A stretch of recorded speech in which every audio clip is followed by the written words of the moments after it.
Pronto.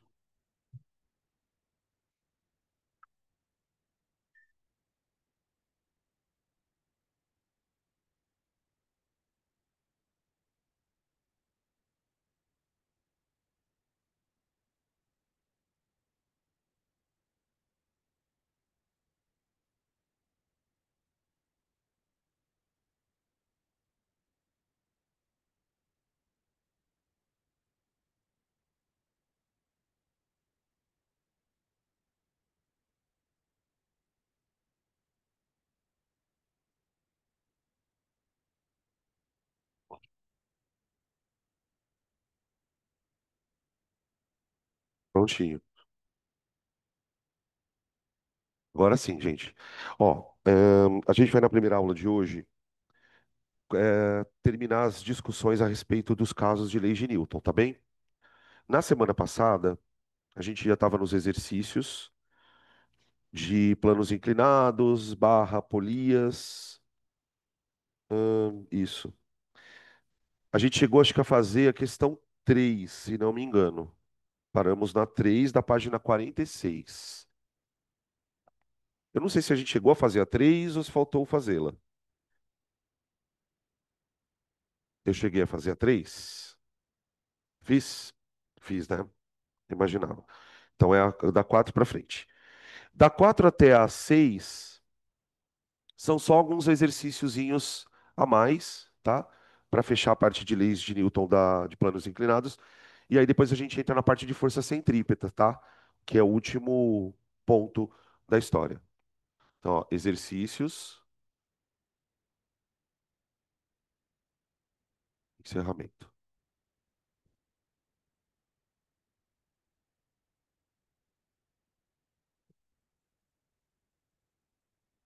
Página 46, tá? Encerramento da página 46. É a questão número 4, pessoal. Falta 4, a 5 e a 6, tá? 4. A 4 é uma questãozinha de polias também, tá? É uma questão legal, coloquei ela aqui para a gente comparar o comportamento da polia fixa com a polia móvel, tá? Então ele fala assim, lá embaixo: analise a situação descrita. Um geólogo em atividade no campo planeja arrastar um grande tronco petrificado com auxílio de um cabo de aço e uma roldana.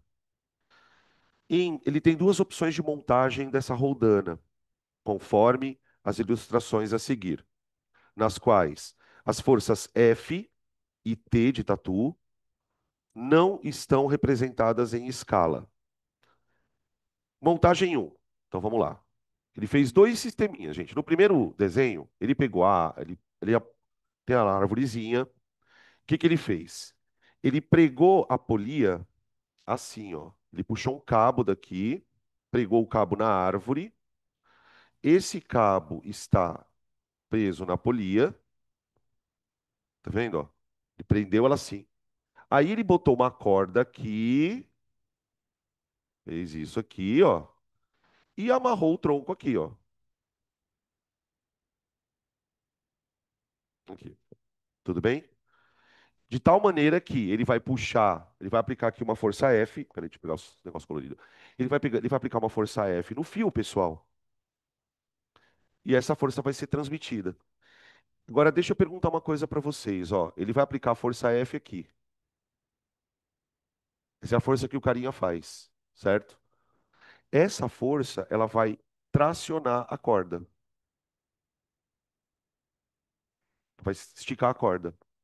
Então, na hora que o cara puxar aqui, essa força ela vai se comunicar com o tronco pelo fio. Tudo bem? Vocês repararam que essa polia aqui é uma polia fixa, pessoal? Ela está presa na árvore por um tronco, no tronco, tá vendo? Se isso aqui é uma polia fixa, a gente pode afirmar que essa força ela é igual à tração. Então, por exemplo, se o cara aplicar aqui 10 newtons, essa força que vai tracionar o tronco vai ser 10 newtons. Se o cara aplicar 20 newtons, a força que vai tracionar o tronco será os 20 newtons. Acabou, tá?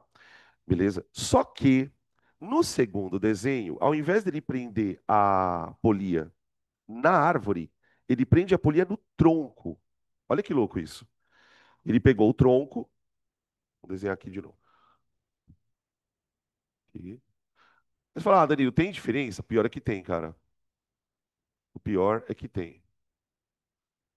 Aqui, tá? Aqui tá a árvore.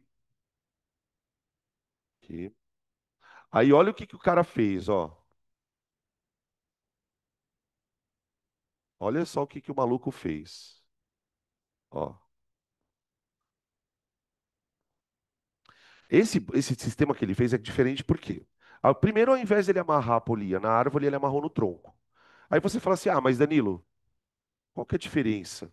Tem toda a diferença, porque ó, quando ele prendeu a polia na árvore, ela estava fixa. Então, na hora que ele puxou, a polia só gira e o tronco vem arrastado. Agora, se ele puxar aqui, ó, se ele puxar aqui, observa que esse fio está preso na árvore, de tal maneira que a hora que ele puxar aqui, ó, ele aplicar uma força F, aqui, ó, essa força, ela vai ser usada pela polia para puxar o bloquinho, certo? Só que tem um detalhe. Como essa corda está presa na árvore, na hora que ele puxar, essa corda vai esticar, a corda vai puxar a árvore para cá e a árvore vai puxar a corda para lá. Então a corda, ela também começa a tracionar para cá, ó. Quando ele puxa com uma força F, essa força F ela é transmitida para esse lado aqui da corda. E aí qual que é o resultado? Essa força aqui, ó,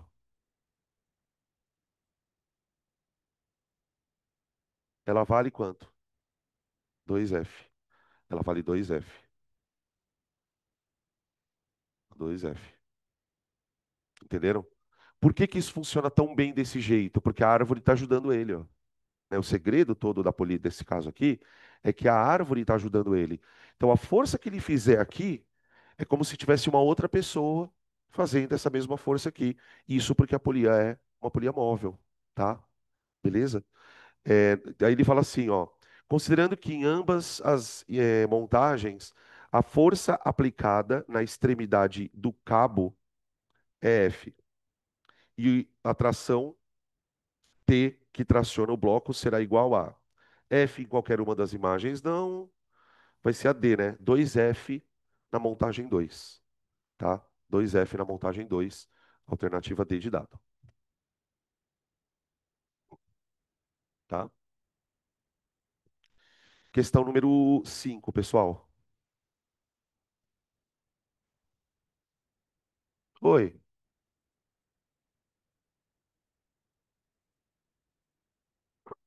Na verdade, eu não sei se eles estão na primeira lei ou na segunda, nenhum deles. Sabe por que que eu não sei? Eu não sei se tem aceleração, se está parado. Ele podia, por exemplo, ele pode estar aqui. Quais são as possibilidades? Tanto no primeiro como no segundo caso, né? Ele pode estar em repouso, ou em MRU, ou MRUV. Não tem outra possibilidade aqui, tá? Por quê?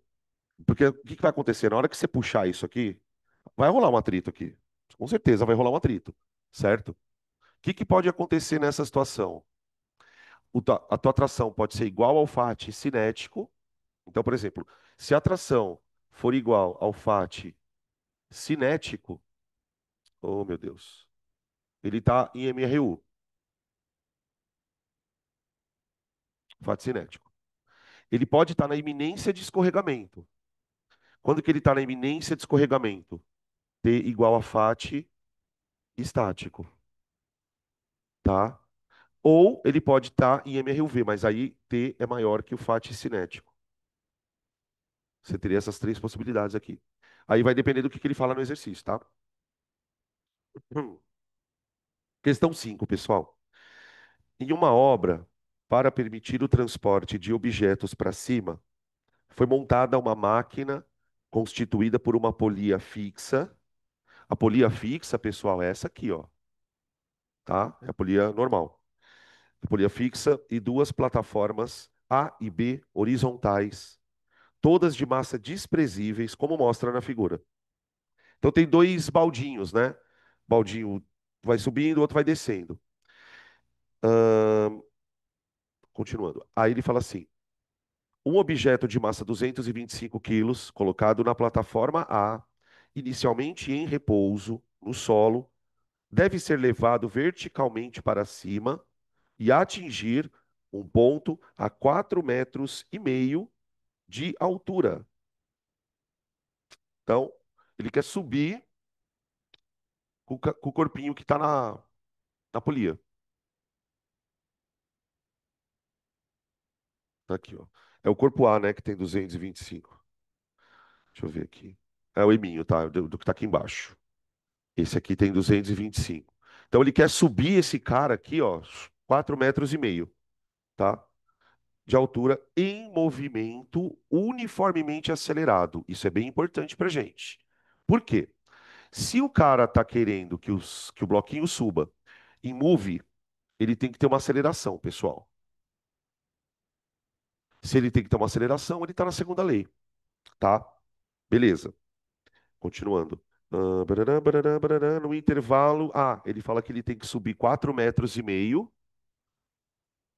num intervalo de 3 segundos. Beleza. A partir daí, depois que ele acelerou, né? A partir daí, um sistema de freios passa a atuar, fazendo a plataforma parar na posição em que o objeto será descarregado. Então ele vai, pelo que eu entendi, é o seguinte: ele vai subir 4,5 metros, ele vai acelerando. Depois ele vai frear e para. É isso que ele falou. G vale 10, desprezando atritos do ar sobre o sistema e os atritos durante o movimento. Qual é a massa emão em quilogramas do corpo que deve ser colocado na plataforma B para acelerar para cima a massa eminha no intervalo que ele deu ali? Então, quem que vai acelerar o eminho, na verdade? Quem vai acelerar o eminho, pessoal, é o emão. É esse carinha aqui, ó. Qual que vai ser a ideia, né? Vê se vocês concordam com isso. Se eu colocar um corpo mais pesado aqui, com certeza ele vai puxar o eminho para cima, não vai? E ele vai puxar o eminho para cima com uma aceleração. Só que qual que é a sacada da pergunta, pessoal? Para eu descobrir a massa que eu tenho que colocar aqui, eu preciso primeiro descobrir essa aceleração aqui. Porque qual que é o lance? Quanto mais pesado for esse cara, maior vai ser a aceleração. Então, a primeira coisa que a gente precisa fazer é usar os dados que ele me deu aqui para tentar achar a aceleração. O que que nós sabemos? Bom, que o corpo está em move, né? Que ele partiu do repouso e que eu quero que ele acelere para andar 4,5 metros em 3 segundos, ok? E aí o que que eu posso fazer? Que aceleração eu preciso ter para isso, entenderam? A gente poderia usar aqui, pessoal, qualquer equação de move, tá? O vovô Ateu, o Torricelli ou o sorvetão. Eu acho que eu vou usar o sorvetão, tá? Por quê, ó? Veja por que que eu vou usar o sorvetão. Eu quero achar a aceleração, certo? Ó. Se eu passar o S0 para a esquerda, isso aqui vira delta S. E aí é 4,5. Esse termo aqui vale zero, ó, gurizada. Ó, tchau para ele. Porque como ele partiu do repouso, tá? Então, a nossa conta ficou assim, ó. S menos S0 igual a sobre 2 T2. Tá bom? S menos S0 dá delta S, que é 4,5, igual a sobre 2 vezes o tempo, que é 3 elevado ao quadrado. Olha lá. Aqui, ó, pessoal, vai dar. Eu vou passar o 2 multiplicando aqui, vai ficar 4, vai ficar 9. E o 3 ao quadrado dá 9, então a aceleração vai dar 1. 1 metro por segundo ao quadrado. É isso que ele quer acelerar. Aí. Sacaram a ideia? Ele misturou um pouquinho de cinemática aqui, né? Com a questão da dinâmica. Hum. Agora o que que eu já sei? Eu já sei que eu tenho que colocar uma massa aqui que seja pesada o suficiente para ele acelerar com 1 metro por segundo ao quadrado. Então, agora vira um problema de lei de Newton. Olhando agora para o sistema, quem vai acelerar o corpo M para cima? Na verdade, o peso desse bonitão aqui, ó, né? O peso do bloquinho pequeno, ele está contra a aceleração, concorda? Está contra a aceleração. Então eu vou aplicar a segunda lei aqui, gente. Professor, mas você vai aplicar a segunda lei para quê? Para calcular a massa. Porque olha só o que vai acontecer a hora que eu abrir a conta. Quer ver, ó? Vai ficar assim: peso do emão menos peso do eminho é igual a massa dos dois vezes a aceleração. Tudo bem? A nossa incógnita nessa equação, pessoal, é o emão. É a massa do grandão. Ó, eu vou abrir aqui, ó. Quem que é o peso do emão? Emão vezes G, menos peso do eminho. Eminho vezes G, igual emão mais eminho vezes a aceleração que vale 1. Tá vendo, ó? Se você olhar aqui na conta, ai, tô com soluço. A minha única incógnita é o emão. Então vai ficar assim, ó. 10 emão menos. A massa do eminho, pessoal, ele falou que vale 225 quilos. Então, vezes 10, isso aqui dá 2.250. Igual. Aqui eu vou deixar emão mais 225 vezes 1, que a aceleração é 1. Então, vai ficar emão mais 225. Joga o emão para lá e passa o menos 2.250 para cá. Então, você vai ficar com 9 emão igual a 2.250 mais 225 vai dar 2.475. Tá aí, ó. Tá? E aí vai dar então a massa emão. Tá vendo por que eu precisava dele aqui? Ah, ele deixou a mensageira do Apocalipse. Sabia que ele não ia me desamparar. Deixou alguém. Ele tava na aula ontem? Tava. Ele não perde uma, né? Ele não perde uma. Ele vai fazer também o Edge ou não? Não? Então vai lá, só pra variar um pouquinho o repertório dele. Ufa. Agora, esse aqui é bonitinho, gente, essa questão de a última. É também de polia, tá? Mas ela é diferente. Que normalmente, na questão de polia, os caras costumam perguntar a tração, né? Vocês já perceberam? Essa daqui é um pouco diferente. Eu achei ela meio dificinha, por isso que eu coloquei ela aqui. Olha que legal essa questão, gente. Na figura abaixo, pode-se observar um corpo de massa A, um corpo A de massa eminho e um corpo B de massa MB, ligados por um fio ideal, sem massa, inextensível, que passa por uma polia sem atrito. É a mesma coisa. Só que olha a pergunta dele. Considerando que o sistema está em equilíbrio estático, opa, repouso, repouso, repouso, primeira lei. O equilíbrio está estático em que a massa de MB vale 3 vezes a MA, pode-se afirmar que a força normal que o solo faz no corpo B é. Ele quer a força normal. Vocês perceberam que o B está no chão. O B está no chão. Se ele está no chão, deve ter uma força de apoio. E ele quer que a gente calcule esta força de apoio.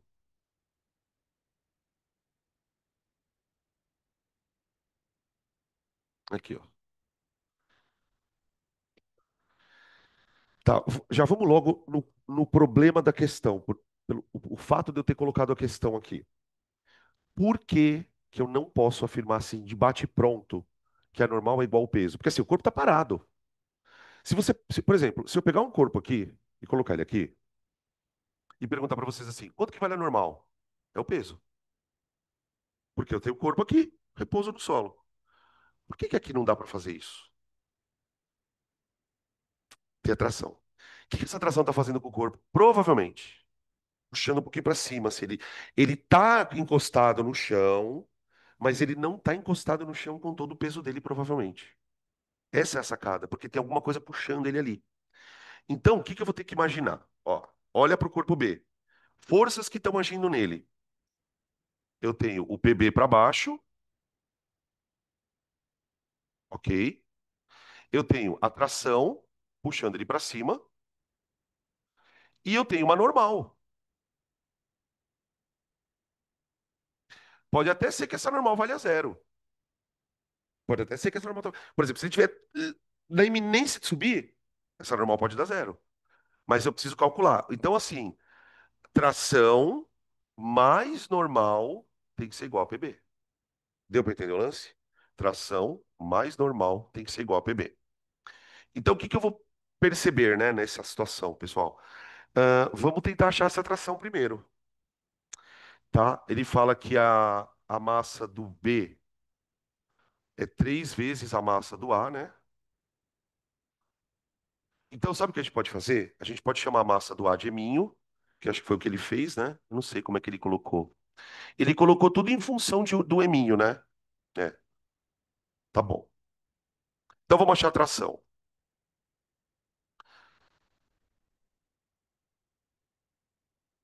PA, tração. Pessoal, graças a Deus ele está na primeira lei. Porque se ele está na primeira lei, eu não preciso achar aceleração, já que ele está parado. Então, é bem tranquilo de você achar quando o corpo está na primeira lei, porque, ó, você quer achar tração? Tração igual a PA. Acabou. Tração igual a PA. Tração igual a PA.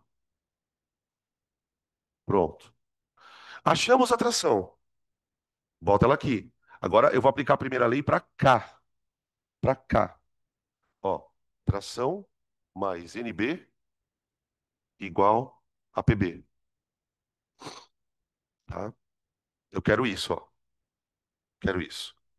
A tração é PA. Então fica PA mais NB igual a PB.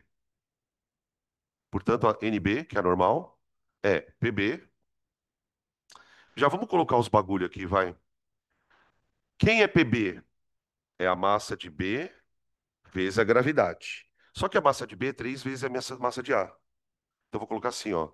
3 MAG, que é isso aqui, ó. Aí, o PA, ele vai passar para cá, não vai? Menos PA, MAG. Ficou assim, ó. Tá? 3 MAG menos MAG. NB, 2 MAG. Tá? Hã? Mas está em função de B? Tem em função de B? Vamos então, vamos abrir por função de B. Porque, ó, se eu botar aqui no MB sobre 3, mas vai ficar estranho também. Tem 2/3 de MB? Que filho da puta! Porque, ó, isso aqui é uma possibilidade de resposta. Só que pelo que vocês estão falando aí, ele trocou por MB aqui, ó. Então, quanto vale MA, gente, em função de MB? MB sobre, ó, MA é igual a MB sobre 3. Se a resposta não está encaixada com MA, põe o MA aqui, ó. Então vai ficar MB igual a 2, no lugar do MA, MB sobre 3 vezes G. Então, ou é essa, ó.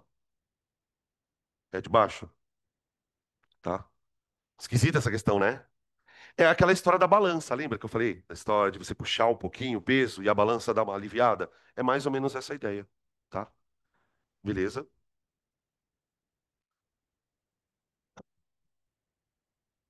Então a gente fechou a parte de plano inclinado, atrito, tração, força elástica, normal, peso, tá? A última coisa que está faltando, que agora a gente vai entrar na parte de teoria, pessoal, é a discussão dos movimentos circulares com força centrípeta, que é um estudo de caso, tá, gente? É basicamente estudos de caso. Eu vou colocar várias situaçõezinhas aqui.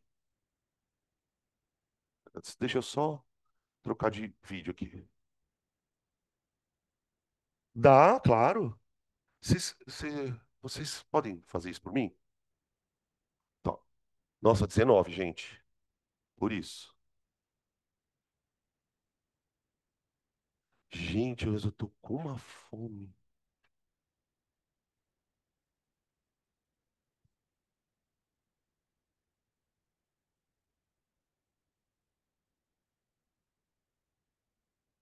Aí vocês vão quebrar nós, hein, velho?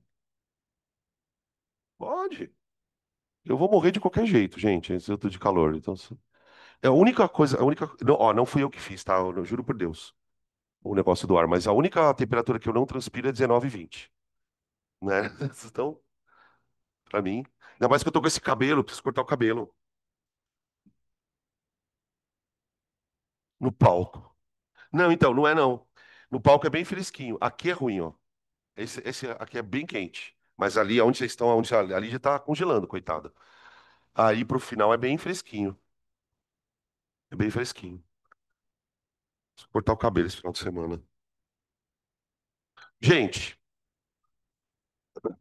a princípio vai parecer, e a ideia é essa mesma, tá? Que você já viu essa aula antes. Porque você já viu. Se você acha que não viu, é porque você não prestou atenção. Dinâmica do movimento circular.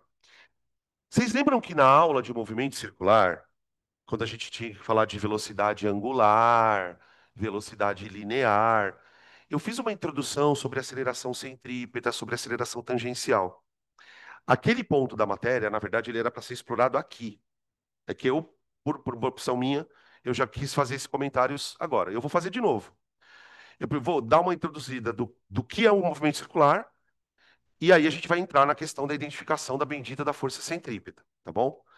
Gente, como que a gente explica? Aí talvez eu possa usar uma linguagem um pouquinho mais específica, porque você já viu. Como que a física explica movimento circular?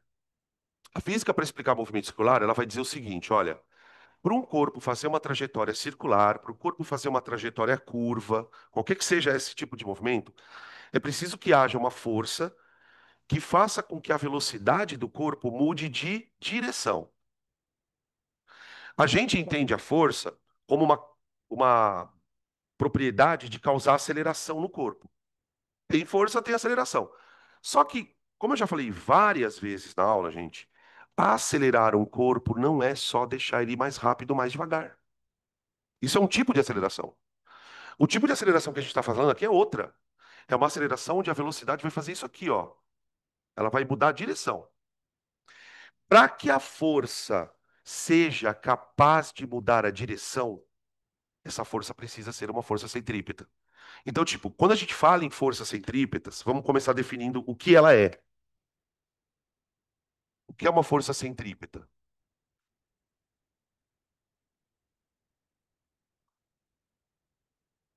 Essa força centrípeta, ela é capaz de alterar a direção da velocidade. Da velocidade. Certo? Como que ela faz isso? Como que essa força consegue mudar a direção da velocidade? Ela vai dar para o corpo uma aceleração que vai fazer esse trabalho aqui. Porque, na verdade, não é bem a força que altera, né? A força, ela causa uma aceleração e a aceleração é a alteração da velocidade, tá? Beleza. Só que essa força, pessoal, ela tem que ter algumas características. E é por isso que ela vai chamar centrípeta, tá? Para que uma força atue dessa forma, fazendo o corpo virar, ela necessariamente precisa ser aplicada a 90 graus da velocidade. Então, por exemplo, se você tem um corpo assim aqui, ó, com uma velocidade v para cá, imagina aqui um corpinho, ó, ele está andando para lá. Se você quer virar o corpo para baixo aqui, você tem que aplicar uma força centrípeta assim. Se você quer virar o corpo para cima aqui, você tem que aplicar uma força centrípeta assim. É importante que para você ter o efeito da curva, essa força ela sempre forme 90 graus com a velocidade, tá? Então, ó, é sempre perpendicular ao vetor velocidade. Perpendicular ao vetor. Gente, isso aqui a gente usa até em eletromagnetismo, velho. Por favor, tá? É super importante esse ponto do tema. Velocidade. Sempre perpendicular ao vetor velocidade. Essas são as duas características principais da força centrípeta, tá? Eu vou mostrar como é que a gente desenha ela aqui e depois fazer cálculos. Ela tem um módulo, uma direção e um sentido, a força, né? Então vamos dar uma lembrada disso aqui.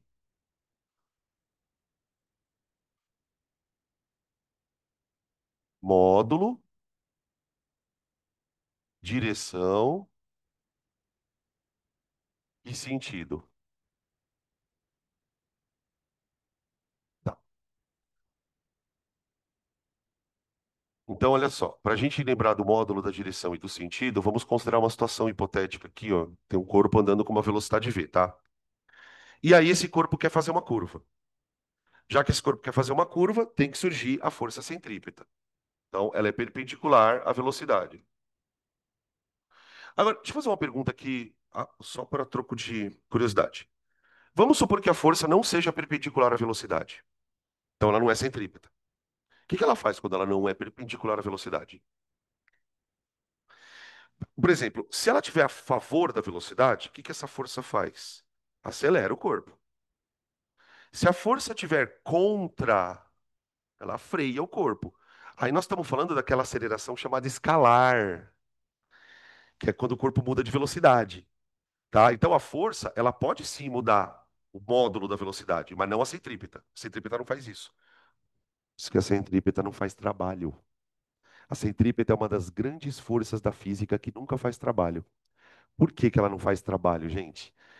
Porque como ela não consegue acelerar o corpo, de fato, ela não faz o corpo nem ficar mais rápido e nem mais devagar, então ela não muda a energia do corpo, tá? Então a gente vai discutir isso logo menos, a gente vai entrar na parte de trabalho, isso vai ser discutido.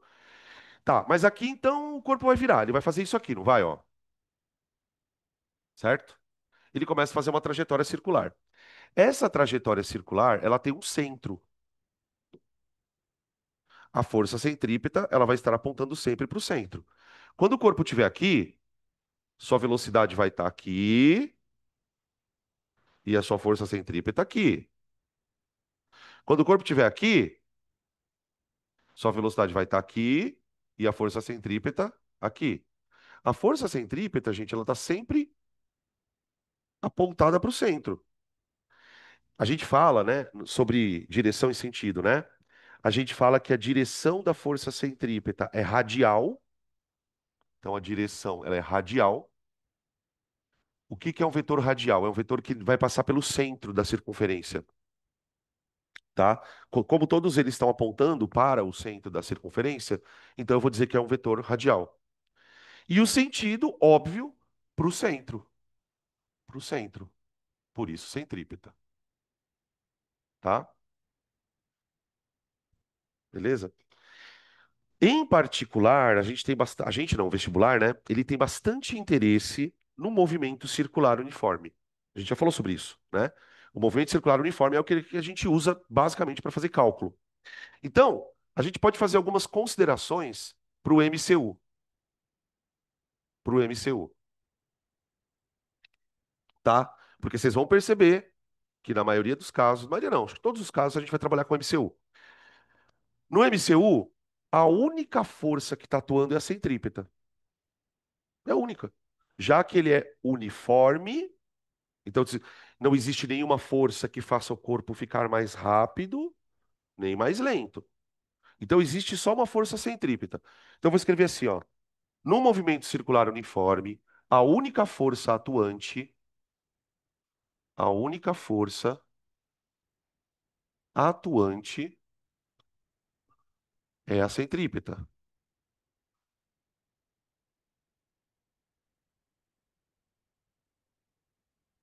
tá bom? Opa, opa, opa.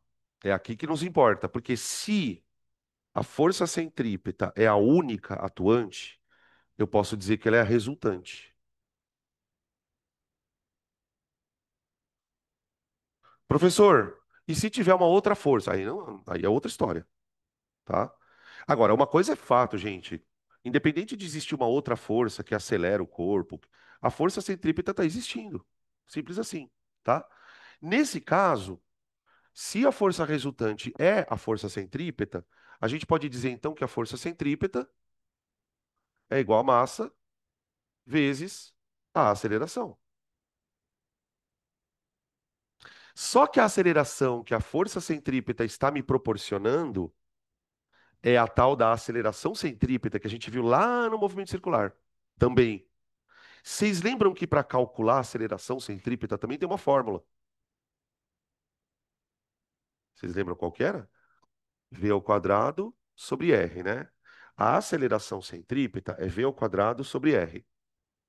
Quando você precisa calcular a força centrípeta, então você calcula pela massa multiplicado pelo V ao quadrado sobre R, tá? Beleza? Algumas coisas vale a pena a gente considerar antes de sair fazendo conta, tá, pessoal? Por exemplo,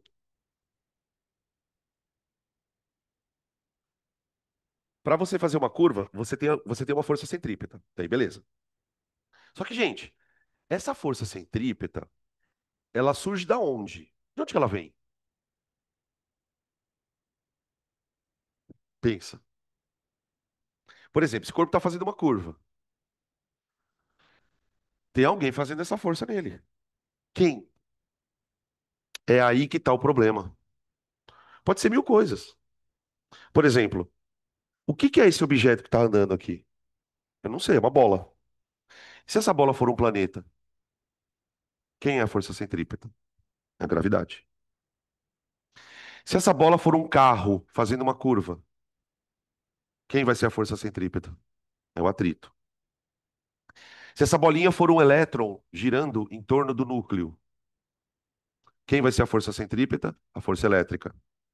Se isso aqui for um elétron andando dentro de um campo magnético perpendicular ao plano da lousa, vai ser a força magnética. Se isso aqui for uma pedrinha presa num fio girando, é a atração. Se for o globo da morte, globo da morte. Vocês entendem?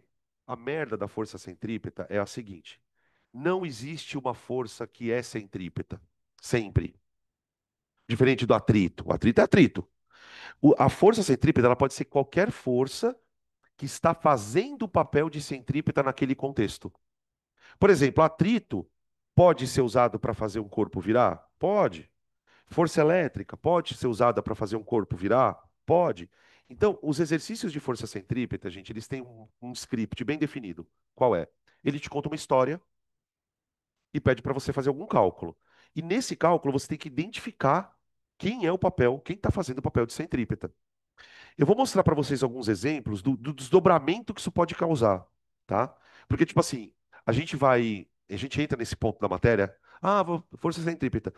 Provavelmente a única coisa que você não vai calcular é a força centrípeta. O cara vai pedir para você calcular a velocidade para fazer a curva, o cara vai pedir para você calcular o raio. Então não é uma coisa tão simples, calcula a força. Não é a coisa, não é bem assim. Vou pegar alguns exemplos aqui, ó. Oi, pode falar.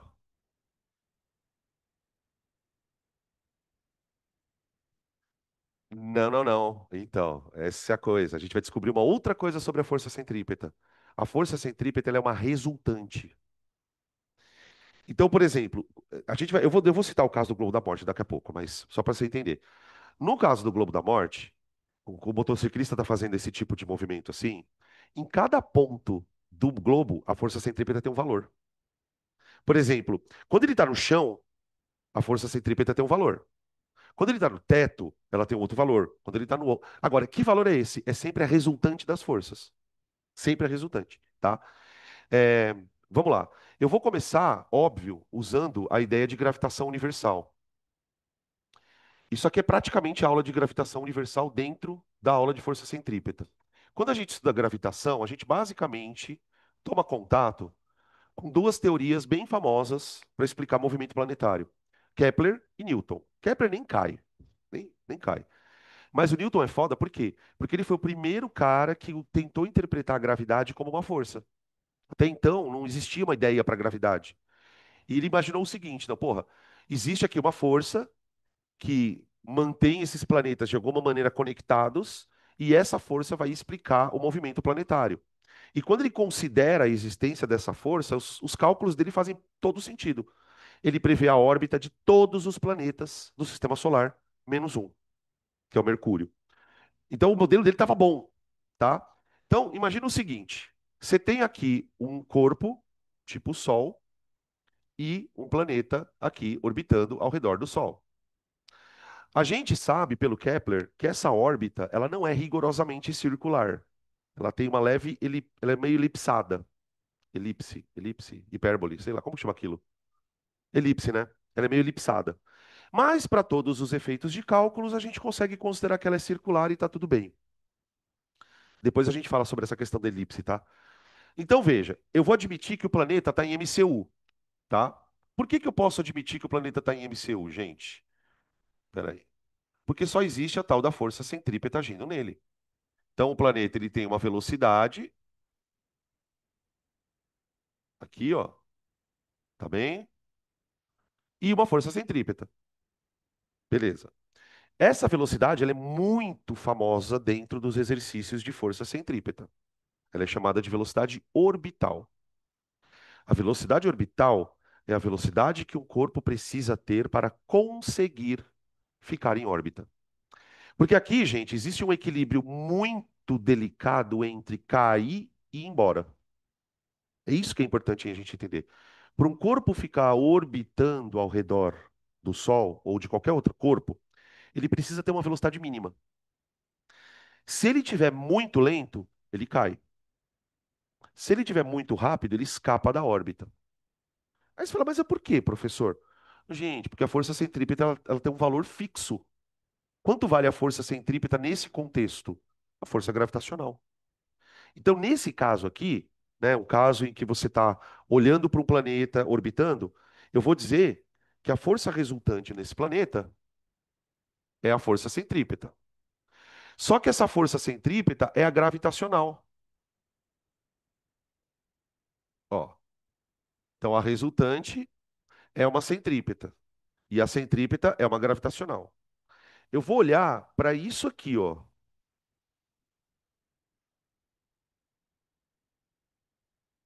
Tudo bem? Eu vou fazer uma conta. Eu vou pegar a força centrípeta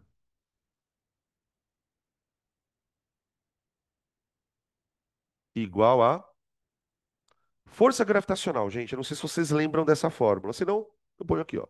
A força gravitacional entre dois corpos, pessoal, prevista pelo modelo do Newton, ela é G, emão eminho, dividido por R ao quadrado. Tá? Onde emão e eminho são, respectivamente, as massas do planeta grande e do planeta pequeno. O G é uma constante gravitacional de Newton. Para a fórmula, eu sempre falo pra você, quando o cara põe constante na fórmula, é porque a fórmula não está dando certo, tá? É sempre assim. Para isso aqui ser verdade, ele precisou inventar um número. Então, isso já mostra, não estou zoando do Newton, pelo amor de Deus, mas isso já mostra que o modelo não é tão perfeito assim. E outra, né, que é uma coisa que o Newton ele escreve nas coisas dele. Ele estava muito preocupado porque ele não acreditava que isso aqui era verdade, ele não achava que era possível um corpo puxar outro. E outra, o modelo dele não previa a órbita de Mercúrio. Ele preveu de todos, menos de Mercúrio, tá? Depois eu conto para vocês o que que aconteceu em Mercúrio. Bom, daqui os caras olham para essa fórmula e falam: haha, eu quero inventar um satélite para espionar a vida de todo mundo. E eu quero que o satélite fique orbitando na Terra. Mas aí qual que é o problema de você botar um satélite em órbita? Que velocidade você precisa dar para ele? Você vai botar o satélite num foguete, vai soltar o foguete. A hora que o foguete estiver na altura que você quer, na velocidade que você quer, você solta o satélite. Ele fica para sempre. Então, você imagina como isso aqui representou para os engenheiros, mano, uma puta revolução. Por quê? Porque eu posso criar uma fórmula, por exemplo, para calcular a velocidade que ele precisa ter para ficar numa órbita numa certa altura. Porque, gente, o que que é o raio nesse contexto? Não é a distância entre os dois corpos? Então, esse modelo, ele não pode ser, não precisa ser aplicado só para um planeta. Ele pode ser aplicado para qualquer coisa que fica orbitando no corpo, tá? Por exemplo, daqui eu consigo tirar duas fórmulas. Duas. Primeira, velocidade orbital. Ó, nem sonhe em decorar essa fórmula, tá? Ela é para deduzir. O que é a velocidade orbital? É a velocidade mínima necessária para que o corpo mantenha sua órbita fixa, tá? Bom, para você calcular a velocidade orbital, o que que eu vou fazer? Eu vou isolar a velocidade do corpo, tá? Para isolar a velocidade, eu posso cortar as massas, tá? Dá para cortar um R daqui, ó, porque aqui tem R ao quadrado, então aqui vai ficar R vezes R, né? Tá? Então eu posso cortar um R daqui, um daqui, ó. Então ficou, ó, V ao quadrado é igual a G emão sobre R. Se V ao quadrado é desculpa, G emão sobre R, então a velocidade orbital é raiz quadrada de G emão sobre R.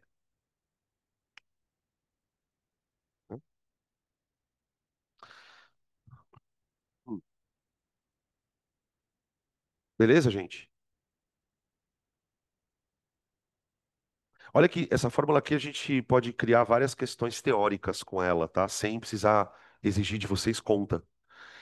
Observem alguns detalhes aqui que é interessante, ó. Por exemplo, em tese, olha o que eu vou falar. Em tese, teoricamente, eu poderia colocar um corpo em órbita em qualquer altura. Por exemplo, se eu quiser subir na Chapada dos Guimarães, jogar uma pedra dali, em tese, ela pode entrar em órbita, desde que ela tenha uma velocidade adequada. Só que, quando a gente fala em órbita, satélite e os caramba, a gente está falando de corpos que estão a alturas muito grandes. Tipo assim, você tem corpo que está a 100 quilômetros de altura, tá? 300 quilômetros, 500, tem satélite que está a 1.500 quilômetros de altura. Está mais alto que a estação espacial, que a estação espacial é no 400. Então você tem faixas de órbitas. Isso é uma coisa interessante, né? Por quê?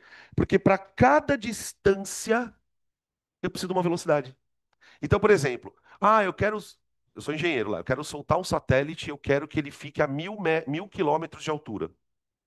Então, para ele estar a 1.000 quilômetros de altura, qual deve ser a velocidade que ele tem que ter? Ah, não, eu quero um satélite a 400 quilômetros de altura. Se eu quero um satélite a 400 quilômetros de altura, que velocidade ele vai ter? Entenderam? É assim que eles calculam a velocidade orbital, tá? A título de curiosidade, para a estação espacial, essa velocidade aqui é 28.000 quilômetros por hora, mais ou menos, 28.800, tá? Na distância que ela está com a massa da Terra, porque isso aqui, ó, o que que é o emão? É a massa do corpo que está atraindo o outro, né? Então, por exemplo, aqui é Terra, aqui é Sol. Ou pode ser estação espacial e a Terra. Ou pode ser Lua e Terra. Entenderam? Você calcula a velocidade orbital de qualquer coisa, tá? Outra coisa interessante, né? Porque eu falei do em tese, por que que seria quase impossível a gente botar um corpo em órbita perto da Terra? Porque a distância ia ser tão pequena que a velocidade ia ser absurda. Você, você imagina, para a estação espacial que está a 400 quilômetros, a velocidade é 28.000. Você imagina você ter um corpo orbitando perto da Terra, não teria sentido. Sem contar que perto da Terra é muito mais difícil você manter uma órbita por causa do atrito, né? Quando você põe um corpo lá em cima e joga ele fica girando lá para sempre. Para sempre. Tem satélite que está em órbita, gente, há mais de 10 anos. Simples. Alguns deles acabam errando a órbita, entra na atmosfera, queima, mas isso é normal, tá? Uma outra coisa que eles podem pedir, aí já entra num outro nível. Período da órbita. Por exemplo, a Terra, a Lua, perdão, ela demora 28 dias para dar uma órbita na Terra. A Terra demora 365 dias para dar uma volta em torno do Sol. E assim por diante. Todo movimento que é circular, ele tem um período orbital, que é o período. Como que eu calculo o período? Então vamos calcular isso aqui. Período orbital. Tudo isso por causa só disso aqui, gente. Só disso aqui, ó. Tá? Período orbital. Tá. Para a gente calcular o período orbital, eu vou lembrar o seguinte: a velocidade é 2πr dividido pelo período, não é? Estou pegando uma das formulinhas do movimento circular, tá? Eu posso relacionar a velocidade, pessoal, no movimento circular com período ou com frequência, né? 2πr sobre período ou 2πr vezes a frequência. Tanto faz, tá? Eu vou pegar essa daqui porque eu quero período. Eu já sei quanto vale V. Já sei quanto vale V. Então, V é raiz quadrada de G irmão dividido por R. Isso é igual a 2πr dividido pelo período. Tá bom? Esse tipo de questão já está num nível mais foda, tá? Porque aí você tem que abrir a conta e fazendo as aproximações, simplificações, enfim. Aqui, gente, o que que a gente podia fazer para isolar o período? Vamos tirar essa raiz primeiro? Vamos meter um quadrado nos dois lados? Ó, põe um quadrado aqui, põe um quadrado aqui, ó, para tirar a raiz, tá, gente? Ó, para tirar a raiz. Então vai ficar assim, ó, G irmão dividido por R, tirei da raiz. Isso aqui é igual a, agora tudo isso aqui, ó, gurizada, vai ficar 4π quadrado, R quadrado, sobre T ao quadrado, tá bom? 4, 2 ao quadrado, π ao quadrado, opa, faltou um quadrado no π. R ao quadrado, T quadrado. Vige. Agora eu vou fazer o seguinte, para isolar o período, eu vou passar o período para cá, trocar de lugar com o GM e vou passar o R multiplicando. Olha que fórmula feia.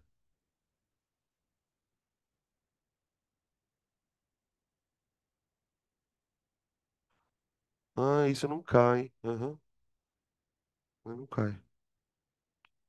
Nossa. Tá aqui, gente. 4π quadrado R cubo GM igual a T quadrado. Nem tira nem põe raiz aqui, né? Deixa. Não, até dá para colocar uma raizeira. Só que fica feio, né? Tá?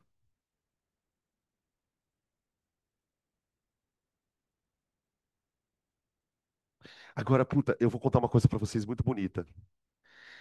Só que você só vai achar bonito se você lembrar a lei de Kepler, tá? Se você não lembrar, provavelmente você não vai achar. Vocês lembram das três leis de Kepler? Tem uma lei que fala assim, ó.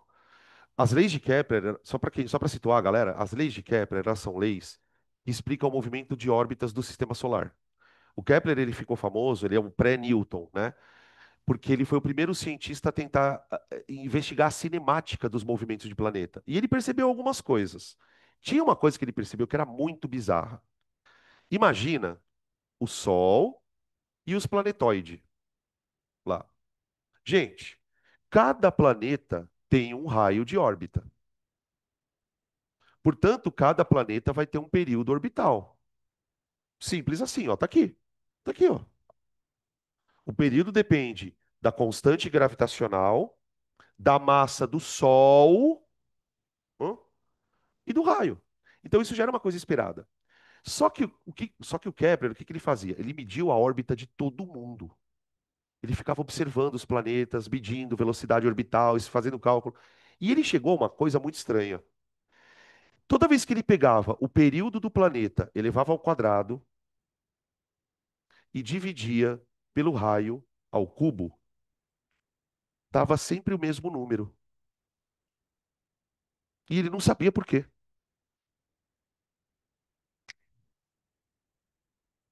Tá aqui, ó. Isso aqui foi descoberto depois. Dá uma olhada aqui, ó. Quando você desenvolve o período orbital, você chega nessa conta aqui, não é, ó? Passa o R ao cubo para baixo para você ver uma coisa que engraçado que fica, ó. T ao quadrado dividido por R ao cubo é igual a 4π2 sobre GM. Isso é uma constante no sistema solar. Porque o que que é o G? É uma constante, o 4π quadrado é uma constante e o M é o Sol. Então, quando Kepler fez as medidas, isso aqui que ele descobriu era isso, ó. Muito pica, né? Só que, detalhe, né? Ele descobriu na raça. Não foi fazendo conta. Isso aqui o Newton fez. Aí o Newton falou: Ah, então esse aqui é a porra da constante do Kepler, tá? Isso aqui é a lei da. Como é que chama essa lei? Lei dos períodos, acho que é isso. Lei dos períodos. Toda vez que você pega t ao quadrado e divide por r ao cubo, dá uma constante. Na época, essa descoberta ela ficou muito famosa. Por quê? Porque foi uma prova de que todos os planetas estão seguindo a mesma regra na órbita. Porque se você está fazendo uma conta para todo mundo e está dando o mesmo resultado, é porque tem alguma coisa que está mandando isso acontecer. E é a força gravitacional, tá? Beleza? Ó, isso aqui, gente, é 80% da aula de gravitação, tá? Isso que eu passei para vocês é 80. Depois eu vou dar essa aula e isso vai vir de novo. Então, não estranhe. Entenderam? Então, ó, para gravitação, força centrípeta, normalmente o exercício está associado a ou calcular velocidade de órbita ou calcular período. O que que eles gostam muito de fazer dentro desse contexto?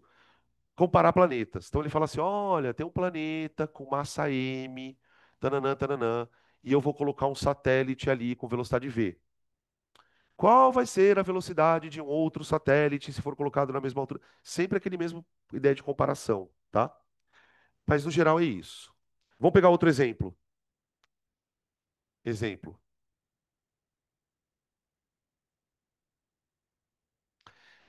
Curva em carro. Carro fazendo curva. Que esse é famoso também. Carro fazendo curva. A gente tem duas situações aqui, tá? Eu vou fazer a mais fácil primeiro. Eu vou deixar mais difícil para os exercícios. Bom, quando o carro vai fazer uma curva numa pista, você pode ter curvas em pistas horizontais e curvas em pistas deitadas, tá? Eu vou pegar as horizontais que é mais fácil da gente entender. Então imagina o seguinte, eu tenho uma curva e aqui você tem um corpo que está querendo fazer essa curva. Então existe uma trajetória que ele tem que seguir. Nesse exato momento, que vamos supor que eu tirei uma foto ali, pá, tirei a foto, a gente vê a velocidade do carro apontando para cima e a força centrípeta apontando para o centro, ó. Força centrípeta, ok? Tá. Nesse caso, essa força centrípeta ela surge devido ao contato do pneu com o carro. Então pense o seguinte, ó, a pista, o carro está aqui, certo? O carro quer sair. O atrito está puxando ele para dentro, tá? Esse atrito, pessoal, é um atrito estático,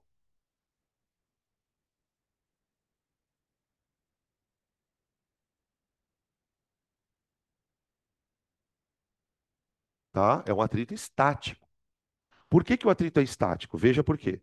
O pneu está girando, é aquela história do pneu, lembra? O pneu está girando. O pneu está girando. Mas se não houver um deslizamento de roda, o pneu, a parte de baixo do pneu, ela está parada em relação ao chão. Então eu tenho aqui um atrito estático, tá? Então nesse caso, a força centrípeta, ela é mi vezes a normal. Mi vezes a normal, tá? O mi é o coeficiente de atrito e a normal é a força de contato que o corpo tem no chão, tá bem? Hum. Que coisas os exercícios costumam pedir quando a força centrípeta é causada pelo atrito? Normalmente ele vai trabalhar com condições limite. Tipo assim, ele vai te perguntar: qual deve ser a maior velocidade possível para um corpo fazer a curva em segurança? Qual deve ser o coeficiente de atrito para que o corpo consiga fazer a curva com segurança? Geralmente ele vai no limite da coisa, tá? Então, por exemplo, vamos supor que eu queira calcular a velocidade que eu posso ter. Porque, gente, uma coisa que você tem que entender aqui é o seguinte: a força centrípeta ela tem um limite que ela pode agir. O limite dela é quanto? Mi vezes a normal. Se você entrar na curva com uma velocidade muito maior, Pode ser que você exija uma força centrípeta que o atrito não consegue te dar. Vocês conseguem entender isso? Você está fazendo a curva. Tá, você vai ter uma mv quadrado sobre 2 aqui. Mv quadrado sobre r. Só que se a velocidade que você tiver aqui for muito grande, ela vai exigir uma força centrípeta maior do que o atrito pode entregar. Aí o corpo escapa, entenderam? Quando a força centrípeta supera o atrito, é porque o corpo já escapou, já era, tá? Então, como é que a gente poderia, por exemplo, calcular a velocidade do corpo? Abre, abre a fórmula que nem a gente fez ali, ó. mv ao quadrado sobre r é igual a mi mg. Tô pressupondo aqui que é normal igual ao peso, tá? Fala, Cami. O atrito é a força centrípeta. Ele está apontado para o centro. Então, isso é estranho, né? Então, mas vamos lembrar qual que é a característica do atrito. O atrito ele não é sempre contrário à tendência do movimento. Se ele está tendendo aí para fora, porque quando você faz uma curva, a sua tendência é escapar, entendeu? A tendência é escapar da curva. O atrito tem que ser para dentro da curva, tá? Ó, aí eu vou isolar, dá para e ó, uma coisa que é interessante que a gente vai percebendo, né? Ali eu deixei passar batido, mas aqui eu não vou deixar. Vocês repararam que na hora que eu abri as duas eu cortei a massa? Mano, nada dessas birosca depende da massa do corpo, gente. Nada, nada. Por exemplo, não importa se aqui está vindo um caminhão ou um carro, a força centrípeta vai ser calculada pela velocidade. Aqui, não importa se o que está orbitando em volta do Sol é a Terra, Netuno, Plutão, Júpiter, Saturno. Depende só do Sol. Então, é uma coisa muito curiosa, porque os eventos que envolvem esse tipo de situação nunca dependem da massa do corpo que está orbitando, tá? E isso, assim, é difícil a gente aceitar, né? Porque a gente sempre pensa, pô, o negócio tá mó pesado, como é que pode? Então, ó, corta aqui, aí vai ficar V igual a raiz quadrada de mi RG. Oi.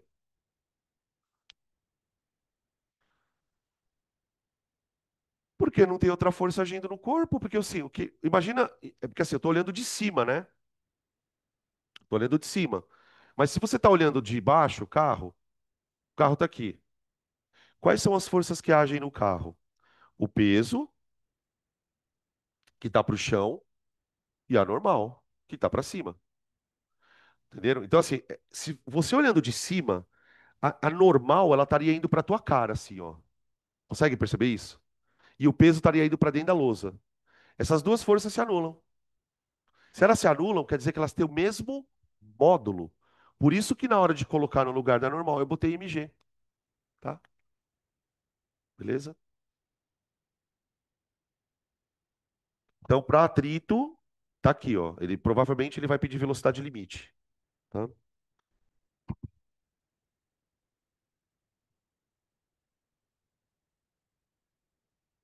Ele chegou, puta, esperei um ano por você. Globo da Morte. É que na minha cabeça, o Globo da Morte ele tem um efeito psicológico. A partir de Globo da Morte, tudo que vem de física é legal pra mim. Então eu fico feliz. Não que as outras coisas não fossem. A questão do Globo da Morte, pessoal, eu vou mostrar ela em duas situações diferentes, tá? O Globo da Morte é aquele tipo de dispositivo idiota que fica um imbecil dando voltinha pra ver que horas ele morre. Normalmente, quando cai o Globo da Morte, cai em duas situações. Ou a primeira aqui de cima, ou a daqui, ok? Tá? A gente poderia colocar aqui outras situações, mas eu não vou desenvolver muito não, tá? Eu não vou desenvolver muito não. Eu vou colocar aqui, ó, situação um, 2, não, mentira. Eu vou começar com aqui de baixo, ó. 1, 2, 3 e 4, tá? Então imagina que o corpo ele está fazendo um movimento no sentido anti-horário, tá bom? Ó. Então ele está com uma velocidade aqui. Vamos tentar analisar como que o corpo está se comportando, como que a força centrípeta está se comportando nos pontos mais baixo e mais alto da trajetória. Porque esses são os pontos que vão dar controvérsia no exercício, tá? Depois eu falo dos outros dois. No ponto um, que você tem que lembrar sempre, pessoal? Duas coisas. Primeiro, força centrípeta não é uma força própria, é alguém agindo sobre, é alguém que está fazendo o papel de centrípeta. Segundo, força centrípeta é uma resultante. Então, muitas vezes ela não é só uma força, como a gente viu ali. Aqui a gente está passando para situações onde, para você enxergar a força centrípeta, você vai ver duas forças aqui. Por exemplo, ponto mais baixo. Quando o corpo está no ponto mais baixo, ele tem duas forças agindo nele, que são o peso, que é vertical para baixo, tá bom? E uma força de apoio, porque afinal de contas, o corpo está apoiado no solo. Então, o corpo empurra o solo para baixo, o solo empurra o corpo para cima, e aí eu tenho a normal. Pronto. A gente tem aquela mania, né? E eu já falei isso uma mil vezes para vocês, de sempre achar que o peso é igual a normal. Nesse caso, isso é impossível. Presta atenção no que eu estou falando agora. Neste caso, é impossível a normal ser igual ao peso. Por quê?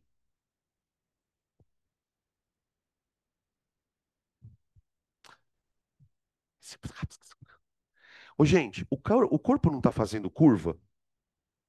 Ele está fazendo curva. Se ele está fazendo curva, em todos os momentos da curva, a força resultante tem que apontar para o centro. Então, tipo assim, ele pode ter quantas forças ele quiser aqui. A resultante tem que estar para cá. Aqui, ele pode ter quantas forças ele quiser. A resultante tem que estar para cá. Aqui para cá, aqui para cá. Sempre assim. Então, ó, no ponto mais baixo,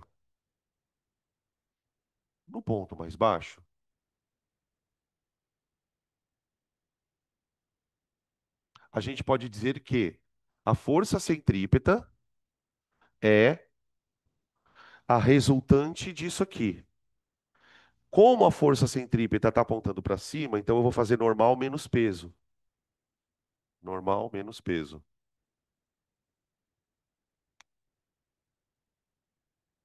Tá bom? Hum, isola normal. Isola normal. A normal é igual ao peso mais a força centrípeta.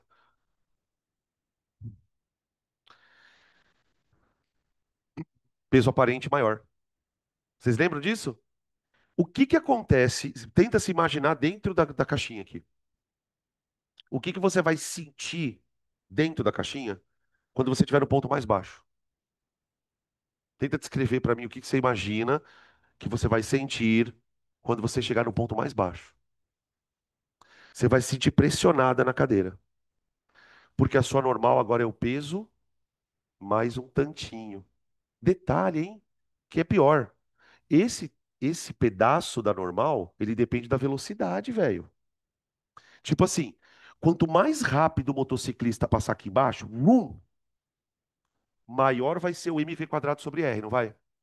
Maior vai ser a sua sensação de esmagar no assento. Entenderam? Tá? Então, normalmente, quando a questão envolve globo da morte, se a pergunta for sobre o ponto mais baixo, você pode ter certeza, ele vai pedir para você calcular normal. Calcule a normal no ponto mais baixo. E aí, você desenvolve a partir dessa situação, tá?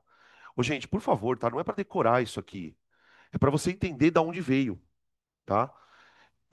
Agora, esquece os pontos do meio, vamos olhar para o ponto mais alto. O ponto mais alto, a situação é pouco diferente. 3, no ponto mais alto.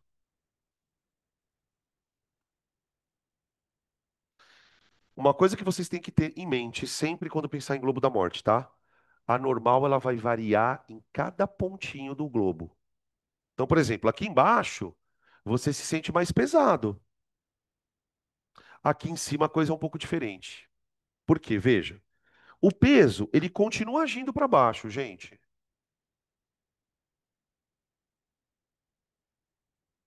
Só que agora a treta é anormal. Vocês lembram da. Onde que foi isso? Na primeira aula de lei de Newton, ou segunda, que tinha uns desenhinhos que a gente tinha que ver onde a normal estava errada, onde a normal estava certa. E tinha um desenho que o cara pregou o corpo no teto.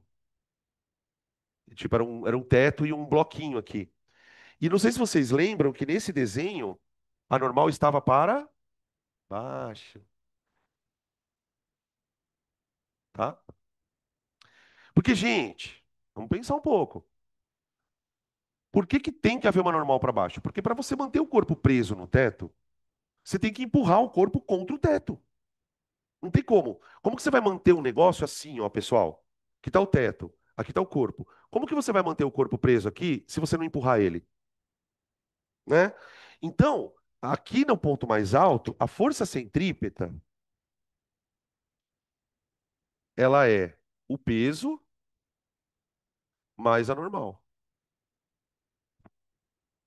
mais a normal, tá? Portanto, olha como é o contrário. A normal é igual ao peso menos o FCP.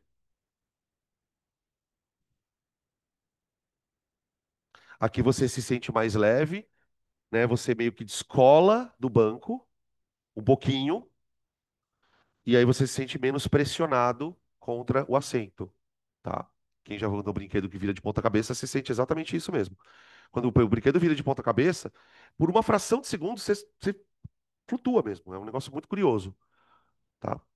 Agora, aqui tem um ponto, gente, eu vou até colocar um asterisco aqui, porque aqui tem um ponto crítico.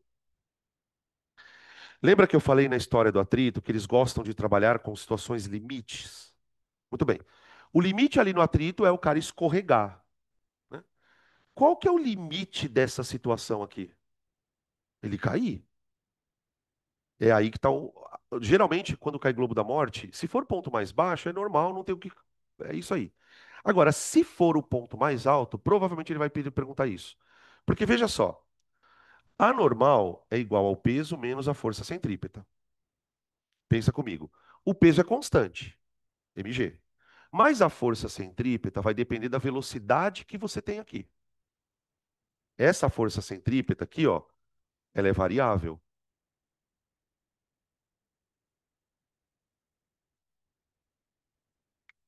Tudo bem? Qual é a situação limite? Olha, uma coisa é fato. Tem que haver uma força centrípeta aqui para baixo. Em todos os lugares tem que haver uma força centrípeta. Essa força centrípeta, ela é normalmente peso mais normal. Só que o que que eu percebi, ó? Se eu começar, cada vez que eu subo aqui, ó, eu vou ter uma normal. Se eu subir aqui muito devagar, pode ser que essa normal diminua. Entenderam o que eu estou dizendo? Porque assim, se você subir muito rápido, room, você vai empurrar muito o teto e o teto vai te empurrar muito. Mas deve existir uma situação em que você passe por aqui e por uma fração de segundo o corpo desgrude. Se isso, se isso acontecer, se o corpo desgrudar, ele ainda consegue fazer a curva, porque tem uma outra força agindo como centrípeta. Então aqui a situação é que no limite, no limite, a força centrípeta tem que ser pelo menos igual ao peso. Ela é o peso mais a normal. Mas se eu entrar muito devagar naquele ponto, essa normal pode cair a zero. Pode cair a zero.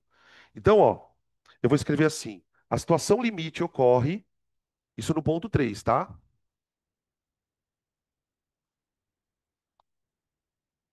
A situação limite ocorre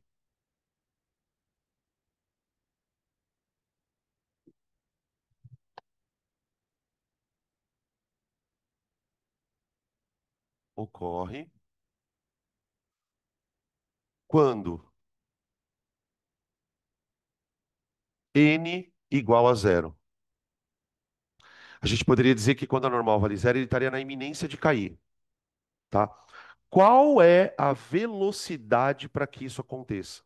É isso que eles vão perguntar. Porque isso é uma questão de segurança. O cara vai fazer lá o movimento no globo da morte. Ele precisa saber com que velocidade ele consegue vir aqui para não cair. Então, aqui eu vou escrever assim, ó, cálculo da velocidade de segurança. Oi, pode falar. Não, ela está apontando para o centro. A- No ponto 3, a força centrípeta no ponto 3 é a soma dessas duas. Se eu pegar esse vetor mais esse vetor, eu vou ter um vetor para baixo. Isso é a força centrípeta nesse ponto. O que eu estou tentando pensar aqui é o seguinte: a força centrípeta são esses dois vetores juntos.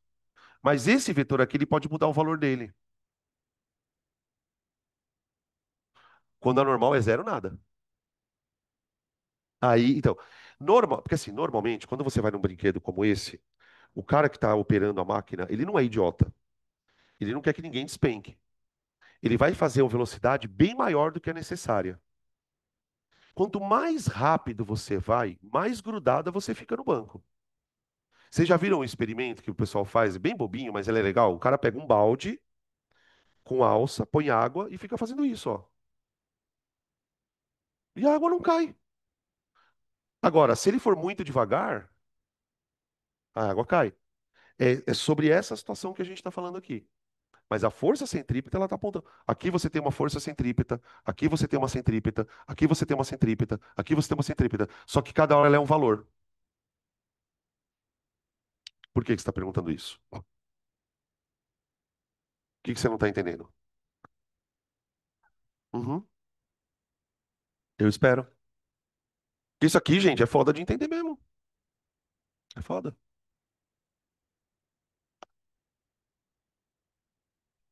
Fala.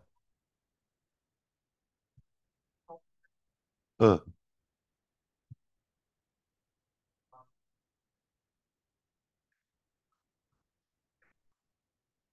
certo. Isso.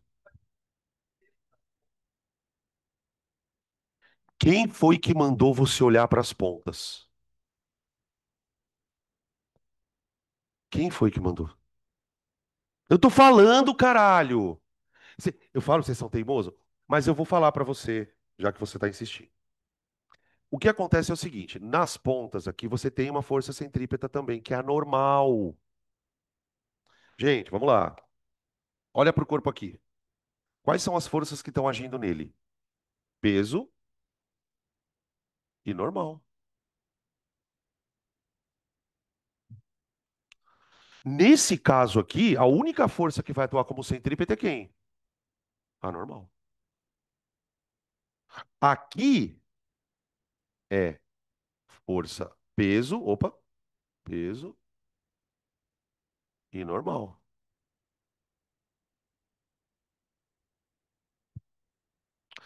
É basicamente isso. Então, assim, ó, aqui você tem uma força centrípeta que é normal menos peso. Está apontando para o centro. Aqui nos dois lados você tem normais, porque o que que acontece? Quando o corpo chega aqui, você tem que lembrar sempre o seguinte, gente: o que que esse corpo está querendo fazer a todo momento? Sair. É inércia. Então, tipo assim, esse corpo, para não sair da curva, ele é obrigado a empurrar a parede para o lado. A parede empurra ele para cá.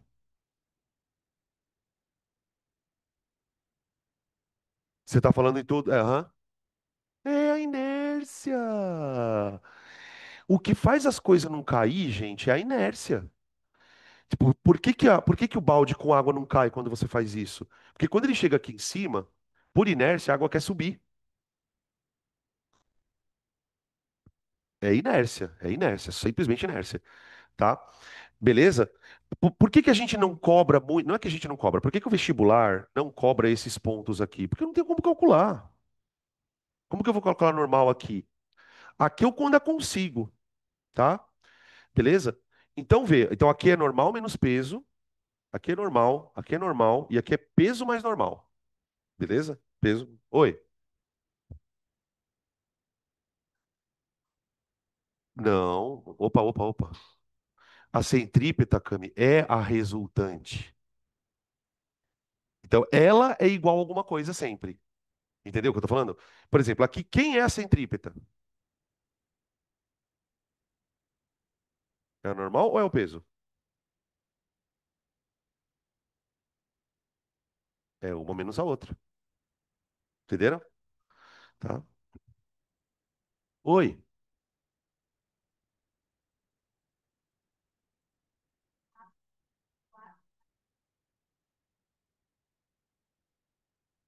Não dá para fazer essa afirmação. Sabe por quê? Isso depende muito do quanto tá de normal. Porque assim, a rigor, gente, vamos pensar o seguinte: a rigor, o cara usa a velocidade que ele quiser. Normalmente o exercício vai trabalhar onde? No limite. Qual é a menor velocidade que eu posso ter para chegar aqui e não cair? Entenderam?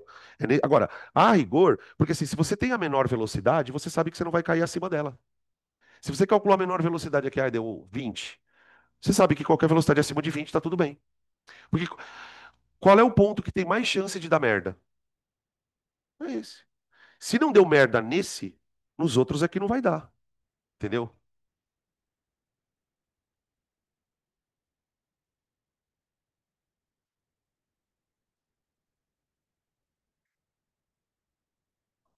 É que assim, né? A gente também tem que levar em consideração que tem uma força aqui que você não está considerando, que é a força do motor da moto, né? Então, por exemplo, ele pode muito bem subir aqui com velocidade maior do que descendo, tá? Fala.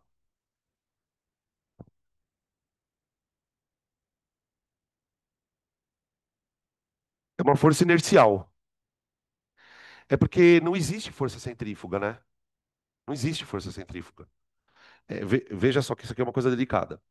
Quando o corpo passa por aqui, ele quer sair. A pessoa que está lá dentro se sente jogada para fora. Mas isso não é uma força. Isso é um efeito da inércia, tá? Então, o que que dá normal para os corpos, na verdade? A própria inércia, né? Porque foi o que eu falei para a TT. Se o corpo está vindo por aqui, ele quer ir embora. No que ele quer ir embora, ele acaba empurrando a parede. No que ele empurra a parede empurra ele. E aí ele, pum, faz a curva, tá? Beleza? Ficou claro isso? Depois a gente vai fazer o exercício, então a gente vai ter outra oportunidade de mexer com esses casos. E aí o cara vai pedir para você calcular a velocidade de segurança, tá? A velocidade de segurança, que é a mínima velocidade que você tem que ter para ter certeza que não vai ter problema nenhum. Aí foi como eu te falei. Se eu quero calcular a velocidade de segurança, eu tenho que olhar no lugar mais crítico da trajetória, onde pode dar merda mesmo, que é aqui embaixo, aqui em cima, tá? Aqui em cima eu tenho que a centrípeta, ela é o peso mais a normal. Então veja, para pensar um pouquinho aqui, pessoal. Se a centrípeta é igual ao peso mais a normal, você concorda comigo que ela pode valer o máximo que essa força vale é peso mais normal. E o mínimo? Qual é o mínimo que essa força consegue atingir? Assim, o mínimo do mínimo do mínimo. Só o peso. Então a força centrípeta lá em cima, ela vai oscilar entre peso e peso mais normal. Tudo vai depender da velocidade deste bonito aqui. Tudo bem? Agora, uma coisa é fato, ela não pode valer menos que o peso. Aí não dá. E esse é o limite. O limite da situação é quando a força centrípeta é só o peso. É só o peso.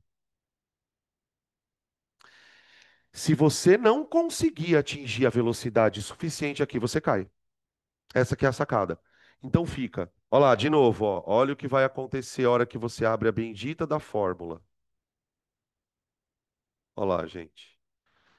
mv ao quadrado sobre r igual a mg. Olha lá. Corta a massa.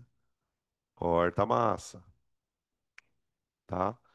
Isso também mostra pra gente aquilo que a gente estava discutindo. Não importa quem está orbitando ali. A velocidade depende da órbita em si. Então, nesse caso, a velocidade que você tem que ter aqui é a raiz quadrada de RG. Ó, o que que eu fiz? Eu passei o R para cá, multiplicando, né? E aí eu tirei a raiz quadrada, ficou raiz quadrada de RG. Não porque o atrito, nesse caso, não vai ter componente centrípeta, né? Porque, vamos lá.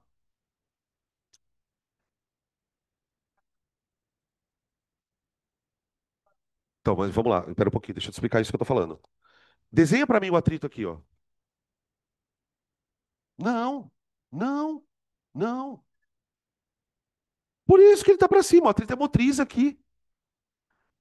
Gente, para subir a parede, ele tem que tracionar. É outro atrito. Por exemplo, o que está levando ele para cima? É o atrito gerado pelo pneu da roda no chão. O que está levando ele para cá? É o atrito. Esse atrito aqui, gente, é o atrito motriz. Porque é o seguinte: você imagina se a roda escorrega. Aí fudeu, ele cai. Porque aí, se a roda começa a escorregar, aí ele começa a fazer isso aqui, ó. Aí entra em ação o atrito para baixo. Entendeu? Tá? Então, por isso que eu falei, o atrito aqui não entra na jogada. Hã? Não, não tem como calcular. Ô, gente, os caras não podem perguntar qualquer coisa, você entende? Tipo, qual que é o nome do motociclista? É sacanagem, mas tem um motociclista lá, né?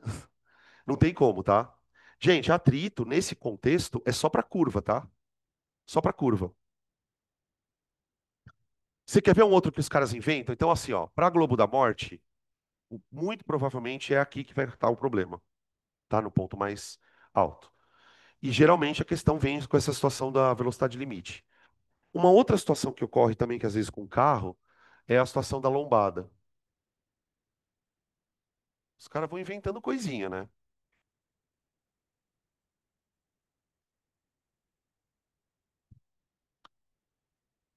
Inclusive, eu vi recentemente um vídeo meio que viralizou, uma caminhonete. Vocês viram esse vídeo da caminhonete? Um idiota foi pular uma duna. Mano, mas a caminhonete voou, cara. Não, estraçalhou a caminhonete. Os caras bêbados tudo em volta. Ê! Mano, a caminhonete deu um salto. E aí o que que acontece, né? Na situação que a gente descreve aqui, eu me lembrei da situação, é a seguinte: o cara vem, e aí você tem um morro aqui. Observa que esse morro, ele é meio que o pedaço de uma circunferência. Estão vendo aqui, ó? Essa circunferência, ela tem o centro mais ou menos aqui, ó. Então aqui está a circunferência. Então, enquanto ele estiver andando nessa circunferência, tem que haver uma força sustentando ele no chão, certo? Tá, o que que acontece eventualmente, né? Se o motorista está desavisado, enfim. Se ele subir aqui com uma velocidade muito alta, ele vai literalmente saltar. Ele vai dar um salto, ele não vai conseguir fazer a curva normal, certo? Então, normalmente, nessas questões, a gente tem a situação do ponto mais alto também, da lombada. E vocês estão entendendo que agora é completamente diferente disso aqui, ó? Agora o corpo está aqui, ó. Ele está aqui em cima da lombada, ó. Tá? E aí a pergunta é a mesma: qual deve ser a máxima velocidade para que o corpo não desgrude do chão? Tá? Porque o que que vai acontecer aqui, ó? Você vai ter a velocidade do corpo aqui, ó. Por inércia, esse corpo tá louquinho para desgrudar do chão, ó. Se não tiver nenhuma força agindo nele, ó, vai embora. Muito bem. Quais são as forças que estão agindo nele aqui? O peso, que está apontando para baixo,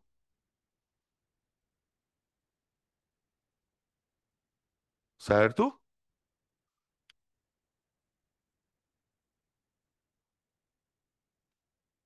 E aí?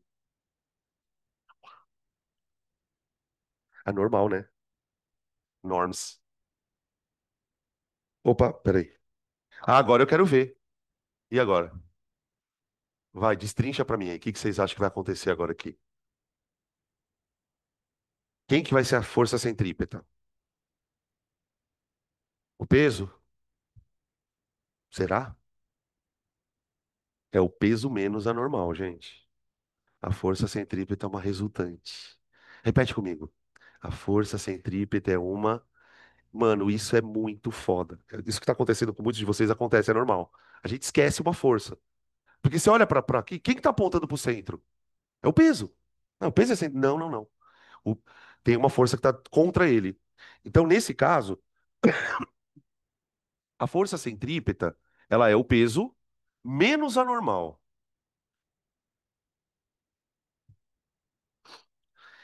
O peso é constante, mg. E a normal? A normal não é constante, gente. Sabe por que que a normal não é constante? Pensa comigo assim, ó. Se você já passou num morro desse tipo, muitas vezes a gente passa meio rápido, o carro chega até a dar uma subida. Essa normal, ela pode ser maior ou menor. Tipo, na minha cabeça, como que a coisa funciona? Quanto mais devagarinho tiver o corpo aqui, maior é a normal, porque mais preso no chão ele tá. Por exemplo, você tá parado ali, a normal é igual ao peso. Se ele está parado, a normal tem que ser igual ao peso. Mas se ele está andando, o peso tem que ser maior que a normal. Vou escrever isso aqui, ó. Parado, peso igual a normal. Em movimento, sem voar, né? Sem voar. Sem voar é boa. Peso maior que normal. Por que que parado os dois são iguais, gente? Primeira lei, tá? Ah, então isso me leva a crer que de fato a normal varia ali, tá? Quanto mais rápido, menor a normal. Vou escrever isso aqui, ó. Quanto mais rápido, quanto mais rápido, vírgula, menor o valor da normal. O valor da normal. Hã? Peraí, quem falou isso? Por que o quê? Por que que é menor? Pelo seguinte, ó. Quanto mais rápido ele chega lá em cima, maior a tendência dele descolar, de ele continuar reto. E por isso ele vai descolando do chão. Então, por exemplo, se ele entra muito rápido, ele já está meio que descolando. A normal fica menor. Se ele entra bem devagarinho, que é o que se recomenda nesses casos, a normal ela consegue segurar o carro no chão. Entendeu? Qual é o problema, né? Quando que a situação está à beira da catástrofe? Quando isso aqui for zero. Ó. Quando ele entrar muito rápido aqui, pode acontecer da normal ser zero. Então a gente cai aqui numa situação muito parecida com a do globo da morte. Por quê? Nesse caso aqui, a força centrípeta, ela tem que valer no mínimo o peso e no máximo o peso menos a normal. Ela só consegue atingir esses valores, é uma limitação da condição do problema, tá? Qual a situação limite, então? Força centrípeta igual ao peso. Fala que você ia perguntar, desculpa. Não? Não? É que você levantou a mão de novo. Não. Você é. Pode perguntar.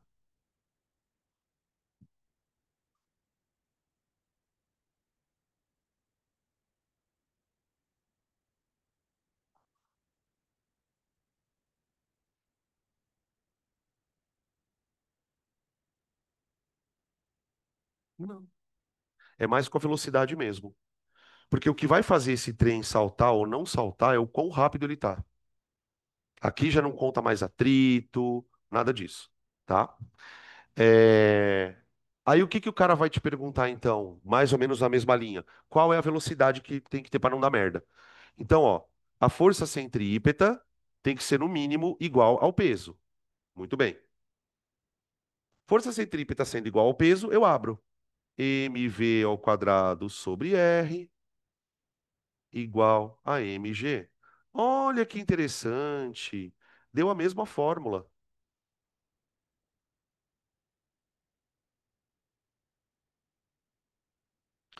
Quer dizer, vocês estão percebendo, né, que, curiosamente, para cada exercício a gente chega numa fórmula diferente. Ou seja, cada exercício eu vou trabalhar de uma maneira diferente.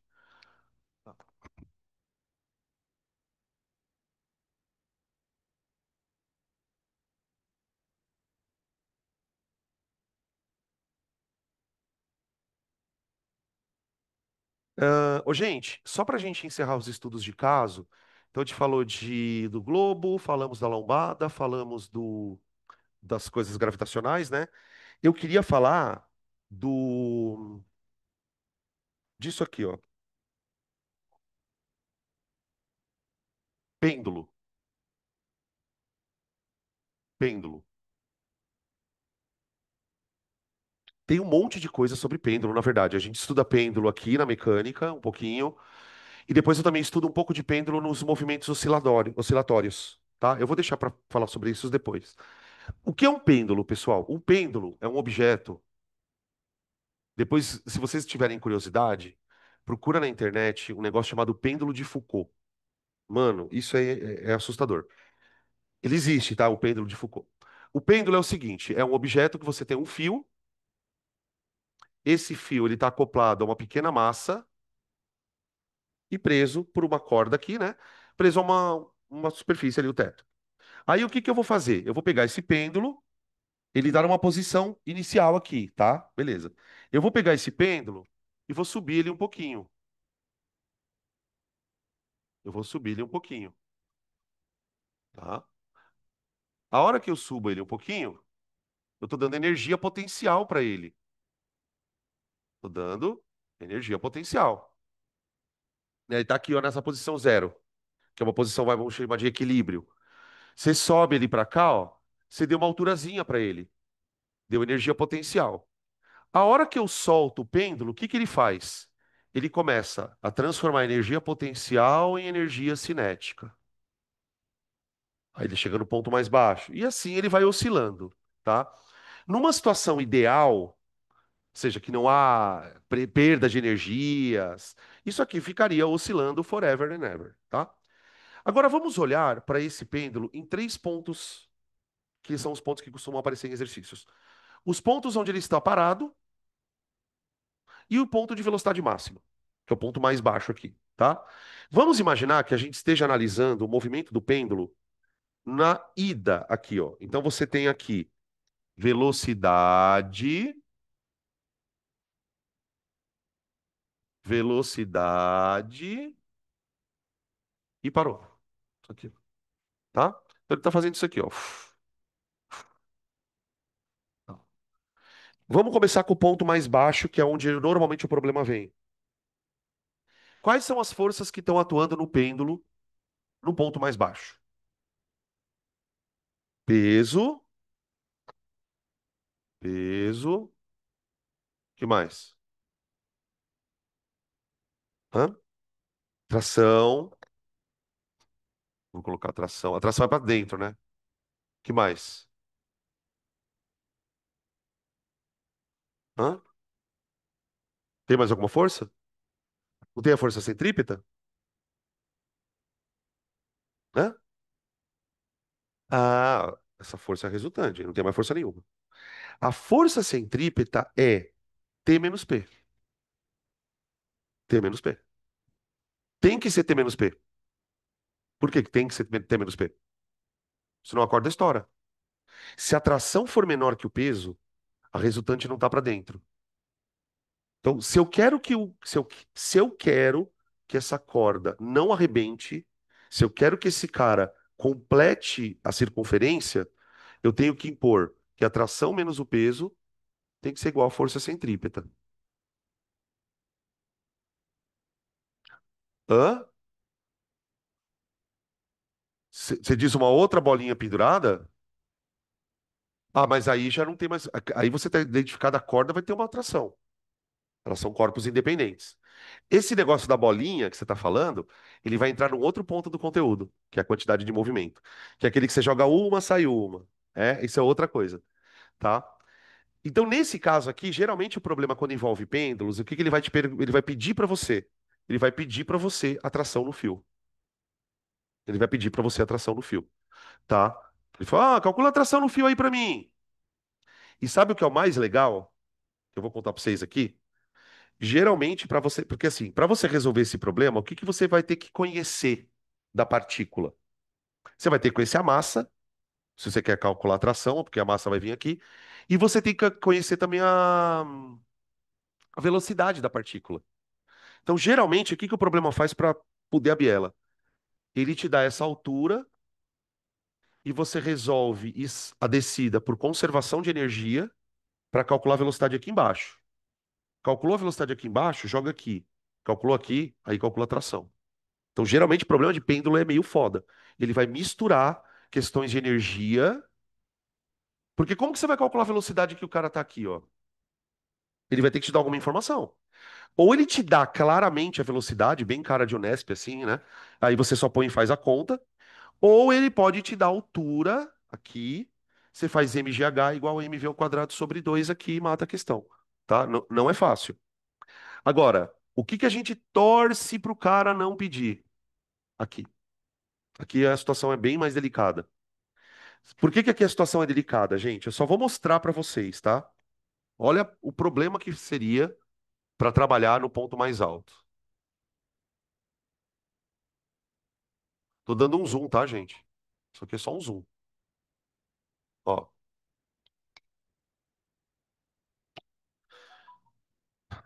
ó. Quais são as forças que estão agindo aqui? Peso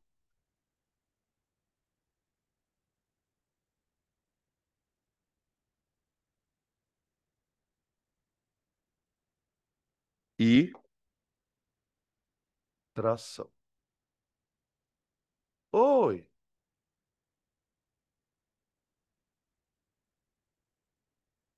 É, é, é. Cada região você vai ter uma força centrípeta diferente, até porque, nesse caso, é bem fácil de você explicar isso. A velocidade está mudando, não tá? Então, por exemplo, conforme ele está andando mais rápido, ele vai precisar de mais força centrípeta. Nessas regiões aqui, ó, de cima, a força centrípeta é menor, que ele está parando. Tá? Ô, gente, olha como é difícil trabalhar com o pêndulo quando ele não está na posição mais baixa. Por isso que não aparece questão assim. Eu só vou mostrar para vocês entenderem, ó. Aqui está a tração do pêndulo, do fio, e aqui está o peso, certo? A força centrípeta tem que apontar para onde? Para o centro. Ah, professor, então a força centrípeta é a tração. Não. O que que eu vou ter que fazer aqui?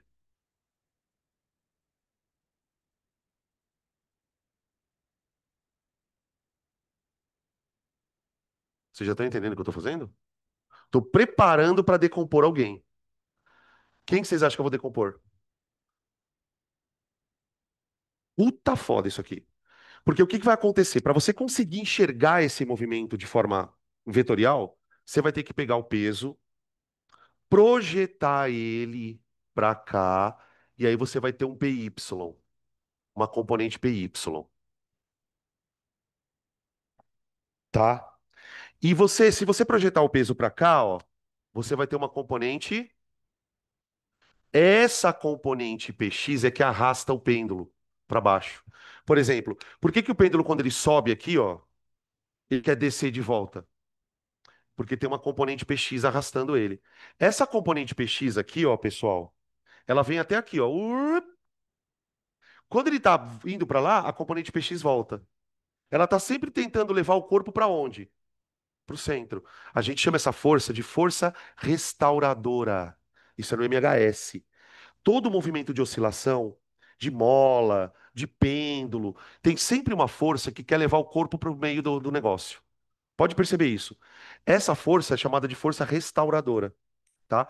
Nesse caso, se o exercício pedisse, por exemplo, para você calcular a tração no fio ali, o que que você teria que fazer, ó? Força centrípeta é igual a tração menos PY. Fala.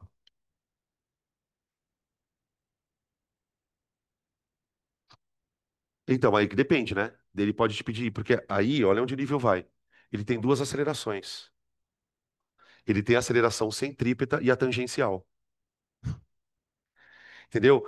Por exemplo, ele pode pedir aceleração tangencial, Px igual a ma. Agora, pode pedir a centrípeta. A aceleração centrípeta, a força centrípeta é T menos PY, tá? Beleza? Aí, gente, evidentemente, ele vai te dar esse ângulo aqui ou vai te dar esse ângulo aqui, tá? Geralmente, deixa eu ver que ângulo que ele dá. Deixa eu lembrar aqui. É, ó. Ele vai dar esse ângulo aqui, ó.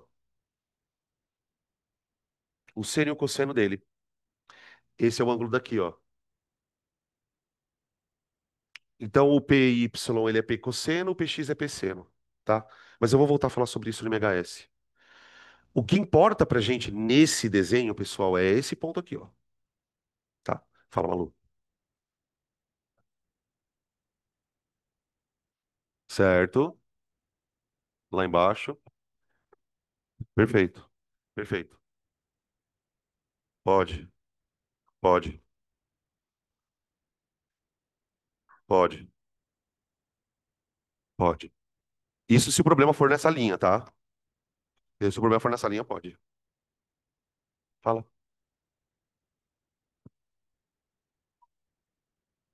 Isso. PX. Isso. Ele... Hã?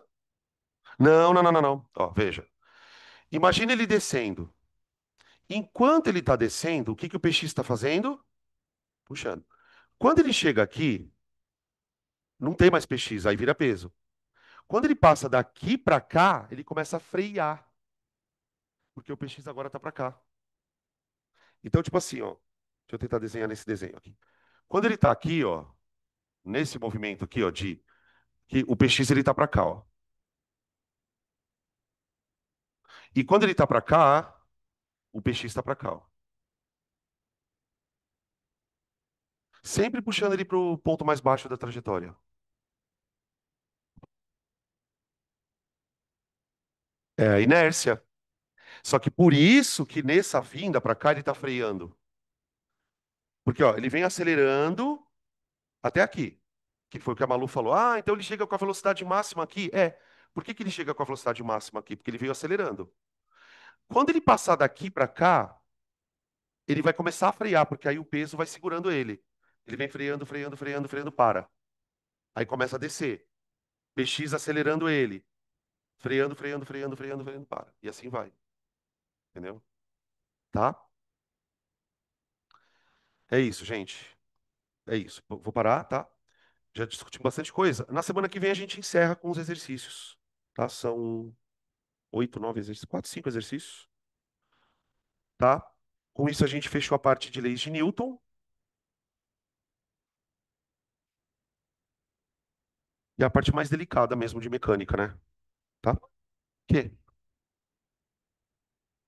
Tem um na UERJ? Ah, ele fica balançando lá. Eles usam o... Sabe para que que os caras usam o pêndulo de Foucault, gente? Para estabilidade de prédio. Por exemplo, tem uns prédios que eles constroem, os prédios lá em Dubai, do caralho. O prédio é tão alto que o prédio fica fazendo assim, ó. Então o que eles fazem? Lá na ponta deles, eles põem um pêndulo com uma bola gigante. Então, na hora que o pêndulo, na hora que a bola, na hora que o prédio faz isso, a bola por inércia fica. Então ela segura o prédio. O prédio é tão grande que ele pode cair, velho. E essa bola ajuda a segurar o prédio. Isso vai cair um dia. Pêndulo de Foucault.